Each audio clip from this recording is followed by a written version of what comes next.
थे झूला झूलावत थे लंगुरे लिमुआ माँ। केरा के खंभा गड़ावत थे लंगुरे अंगना माँ। अम्मा के तोरन बनावत थे लंगुरे अमुआ माँ। माता के सेवा बजावत थे लंगुरे भुवना माँ। झूला थे झूला झूलावत थे लंगुरे लिमुआ माँ। ये ते केरा के खंभा गड़ावत थे लंगुरे अंगना माँ। अंगना माँ दाई अंगना माँ। अंगना माँ दाई अंगना माँ। भुवना माँ दाई भुवना माँ। भुवना माँ दाई भुवना माँ। झूला थे झूला झूलावत थे लंगुरे लिमुआ माँ। ये ते केरा के खंभा गड़ावत थे लंगुरे अंगना माँ।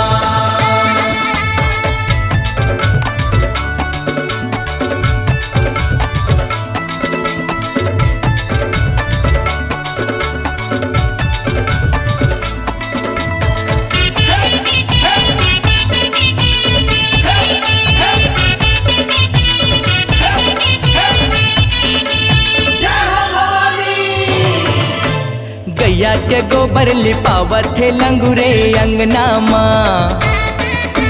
मोती के चौक पुरावत थे लंगुरे अंगना माँ।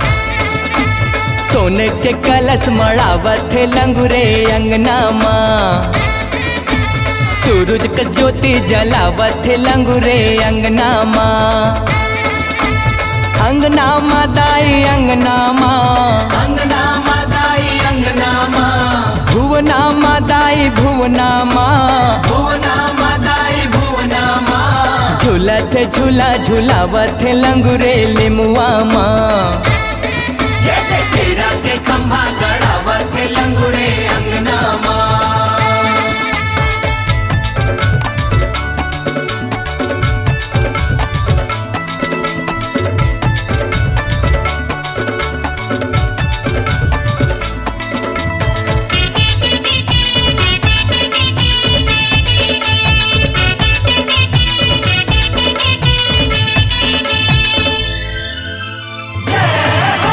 सोने सिंहासन सजावत थे लंगुरे भुवना माँ।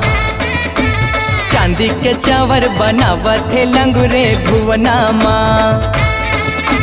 तारा सितारा लगावत थे लंगुरे भुवना माँ। हीरा पन्नाला जड़ावत थे लंगुरे भुवना माँ। अंगना माँ दाई अंगना माँ। अंगना माँ दाई अंगना माँ।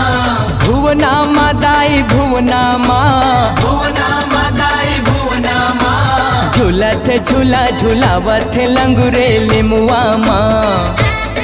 ये ते केरा के खंभा गड़ावत थे लंगुरे अंगना माँ। झूला थे झूला झूलावत थे लंगुरे लिमुआ माँ। ये ते केरा के खंभा गड़ावत थे लंगुरे अंगना माँ।